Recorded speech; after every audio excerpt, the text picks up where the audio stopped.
Jim Bridger's Winter Ordeal, Survival in the Bitterroot Mountains. The winter of 1835 tested Jim Bridger in a way few men could survive. By that time, Bridger was already a seasoned mountain man, having spent over a decade navigating the uncharted wilderness of the American West. He had faced grizzly bears, hostile encounters with native tribes, and the constant challenges of surviving in the wild. But none of those experiences could compare to the brutal, life-or-death ordeal he faced in the Bitterroot Mountains, a winter that would etch his name deeper into the lore of the American frontier. In late October 1835, Bridger and a small party of fellow trappers were deep in the upper Snake River country, now part of western Wyoming and eastern Idaho.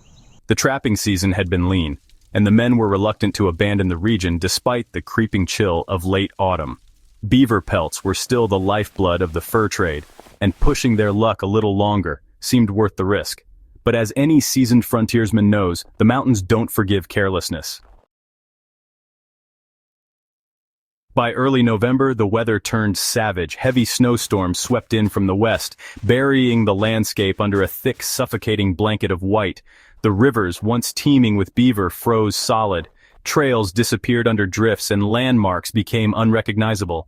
The men knew it was time to head east toward Fort Laramie before the mountains closed in entirely, but it was too late. The Bitterroot Range had become a prison of snow and ice. The party tried to navigate through the mountain passes, but a sudden ferocious blizzard trapped them in a narrow ravine. The snow fell for days without pause, driven by howling winds that pierced even the thickest firs. The temperature plummeted well below zero. Their meager food supplies dwindled quickly, and game became impossible to find.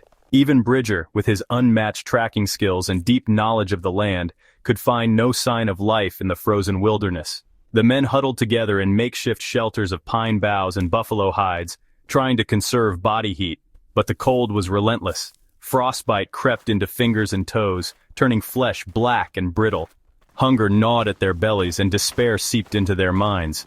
When one of the trappers succumbed to exposure and malnutrition, Bridger knew they were facing more than just a bad winter. They were staring death in the face. Recognizing that staying put meant certain death, Bridger made a bold and dangerous decision. He would strike out alone for help. Fort Laramie was over 100 miles away, and the route would take him through some of the most treacherous terrain in the Rockies, but there was no other choice. The lives of his companions depended on him. Bridger prepared as best he could. He strapped on crude snowshoes fashioned from bent willow branches and rawhide. He wrapped his body in every scrap of fur and cloth available, layering buffalo robes over his buckskins. His rifle, a trusted flintlock, was slung over his shoulder, though he knew ammunition would be of little use in a land devoid of game. His only other tools were a small hatchet and a flint for fire starting. With a final glance at his frostbitten, weakened companions, Bridger stepped out into the blinding white wilderness. The journey was a test of sheer willpower and endurance. Each step through the deep, powdery snow felt like wading through quicksand. The cold was a living thing, gnawing at his exposed skin and seeping through even the thickest layers.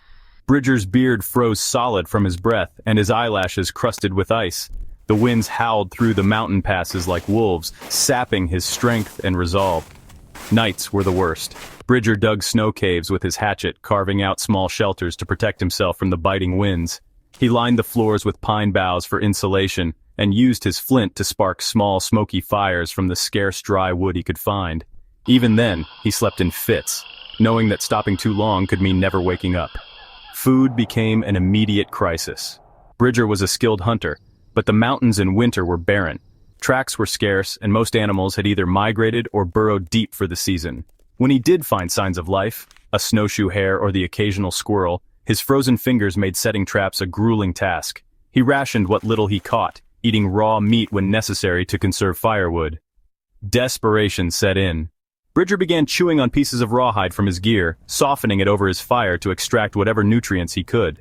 At one point, starving and exhausted, he boiled his own moccasins, stripping them for the last bits of sustenance.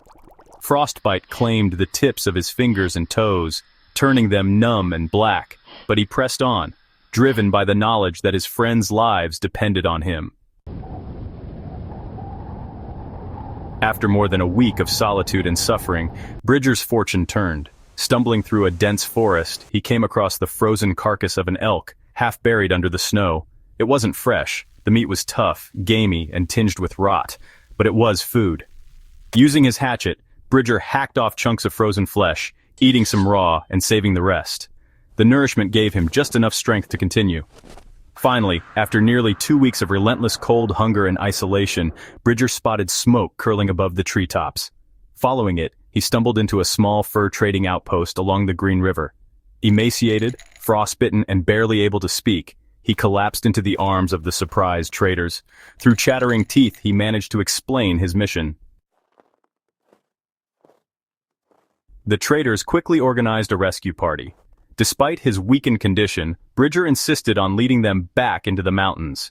His intimate knowledge of the terrain, even under snow, was invaluable. When they reached the ravine where Bridger had left his companions, they found 2 men still alive, though barely clinging to life. The others had succumbed to the brutal conditions. Thanks to Bridger's unbreakable will and unmatched survival skills, at least some of the party made it out of the mountains alive. Bridger never spoke much about the ordeal afterward. For him, it was just another chapter in a life defined by hardship and survival.